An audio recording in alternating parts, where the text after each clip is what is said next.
A Republican congressman from New York, Lee Zeldin, who sits on the Foreign Affairs Committee. Great to have you with us tonight. Good to be with you. It's hard to believe that just days ago, we weren't sure that Secretary of State Pompeo's nomination would actually make it through the Senate.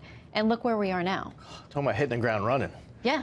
He gets on a plane, whirlwind trip across the globe, and for families of 3 Americans, today's going to be a very special day. For all of America, it's going to be a special day because whether you know these 3 individuals coming back with our new secretary, we're sure happy for them and their families. Absolutely. So the president's been very tough on North Korea.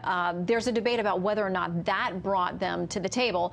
Called him Rocket Man, said my nuclear button's bigger than yours, mine works. And now today we heard a different tone from the president. Here's what he said upon news that these hostages were coming home. Nobody thought this was going to happen. And I appreciate Kim Jong-un doing this and allowing them to go. We picked a time, we picked a place for the meeting, or summit, as you like to call it, and I think it'll be very successful. So a very different tone from the president now than we had months ago as they get ready to come to this meeting. We understand it's probably going to be in early June. Is it sort of a little good cop, bad cop now as they get to possibly sit at the table together? Right tone, right substance at the right time. Last August, when he is referring to Kim Jong-un as Little Rocket Man. It was that same week that the UN Security Council voted unanimously, including China and Russia, to effectively cut off over 1/3 of North Korean exports.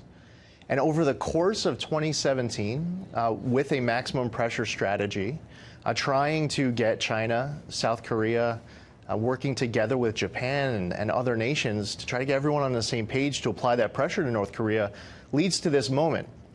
Now, we don't know exactly where that epiphany went off, that light bulb for Kim Jong-un. But I think while we were here debating, there are people in America saying, Kim Jong-un's crazy. I think Kim Jong-un was over in North Korea with this back and forth. You're comparing the size of nuclear buttons. And Kim Jong-un is known to be homicidal, not suicidal. I think with all of that back and forth and with all the strategy of 2017, that moment came where he said, you know what, I think Donald Trump might just be crazy enough to use the military option on me. That's real. And I think that ends up ramping up the effectiveness of the diplomacy, the multilateral diplomacy, the economic pressure. And that's where we are today we're skeptical. We're hearing that from a lot of people. We're cautious.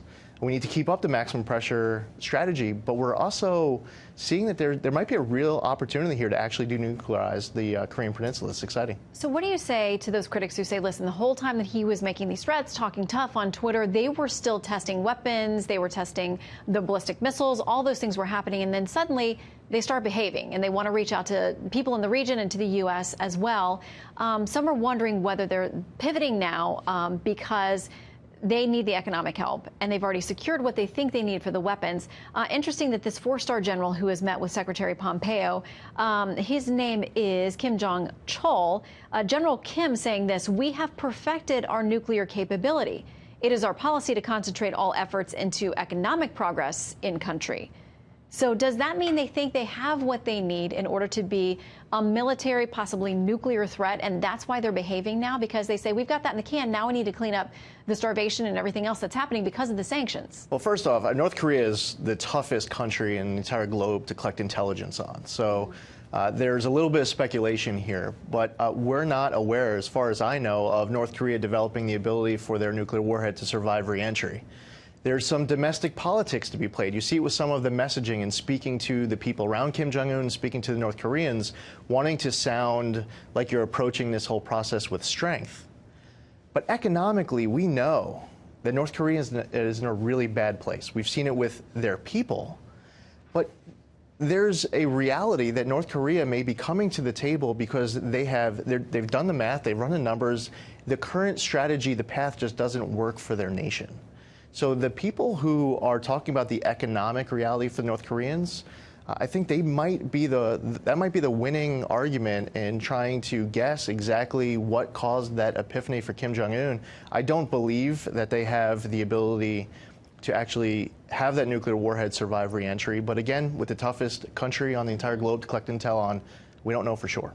Well, I think a lot of people were reassured by the fact that you mentioned skepticism, and Senator Barrasso, who was with us earlier, had been at dinner with the president tonight, says there is still plenty of skepticism there as they work toward this summit. So, Congressman, thanks for joining us tonight as we await this arrival now. Happy to.